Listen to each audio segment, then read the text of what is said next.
मैं कितना बेकार हूँ, शायद मैं अपने माँ बाप के लिए कुछ भी नहीं कर पाऊंगा। ऐसा ही लगा होगा जैक मा को जब KFC ने 24 लोगों में से 23 को सेलेक्ट किया और सिर्फ इनको रिजेक्ट कर दिया। जैक मा बचपन से पढ़ाई में कोई टॉपर नहीं थे, एग्जाम्स में इतनी बार फेल हुए कि गिनती भूल जाओगे। बड़े होकर जब नौकरी ढूंढने निकले तो हर जगह से उन्हें बहाना बनाकर निकाल दिया गया। निलाते खाने के बाद उन्हें सच में लगने लगा था कि शायद वो लाइफ में कुछ नहीं कर पाएंगे। पर इस सब के बीच उन्हें एक क्रेजी भूत सवार हुआ, इंग्लिश सीखने का। पैसा था नहीं तो वो हर सुबह साइकिल चलाकर एक होटल जाते थे जहाँ विदेशी टूरिस्ट रुकते थे। जैक उन्हें फ्री टाइम में पूरा शहर घुमाते थे और बदले में उनसे इंग्लिश सीखते। अब था साल 1995 जहाँ जैक पहली बार अमेरिका गए। वहाँ उन्होंने पहली बार अपनी जिंदगी में इंटरनेट देखा। जब उन्होंने इंटरनेट पर चाइना के बारे में ढूंढा तो वहाँ कुछ भी नहीं मिला। कहीं से उनके दिमाग की बत्ती जली, अगर मैं चाइना के छोटे दुकानदारों को इंटरनेट से जोड़ दूं तो। जब ये आइडिया लेकर वो वापस आए तो लोग उन पर हंसते थे कि ये पागल हो गया है, इंटरनेट से भला क्या बिजनेस होगा। देखो रिस्क तो बहुत बड़ा था और नाकामी का मतलब था पूरी तरह बर्बाद होना। पर जैक पीछे नहीं हटे। उन्होंने अपने एक छोटे से कमरे में अपने 17 सबसे खास दोस्तों को बुलाया। जैक ने अपना ये प्लान उनके सामने रख दिया। बाकी सबको लगा कि ये डुबा देने वाला प्लान है, पर उन 17 दोस्तों ने जैक की आंखों में वो आग देख ली थी। सबने अपना सब कुछ दांव पर लगाया और शुरू हुई एक छोटी सी कंपनी,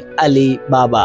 शुरुआत बहुत मुश्किल थी, पैसे खत्म हो रहे थे, बड़े इन्वेस्टर्स मजाक उड़ाकर भगा देते थे। लोग तो यहाँ तक बोलते थे कि इंटरनेट से धंधा नहीं चलता, ये नाटक बंद करो। पर जैक और उनकी 17 लोगों की टीम दिन रात पागलों की तरह लगी रही और फिर जो हुआ उसने पूरी दुनिया का मुंह बंद कर दिया। वही जैक मा जिसे कभी एक आम नौकरी के लायक नहीं समझा गया था, उन्होंने अली बाबा का ऐसा एम्पायर खड़ा किया जो दुनिया की सबसे बड़ी ई-कॉमर्स कंपनी बन गई। तो इसलिए तुम भी हमेशा ये याद रखना, जब जिंदगी तुम्हें बहुत जोर से पीछे ढकेलती है ना, तो असल में तुम्हें एक बड़ी छलांग के लिए तैयार कर रही होती है। KFC को शायद उस दिन उनका सबसे सस्ता नौकर नहीं मिला, पर इस दुनिया को उनका सबसे बड़ा विजनरी मिल गया, जैक मा।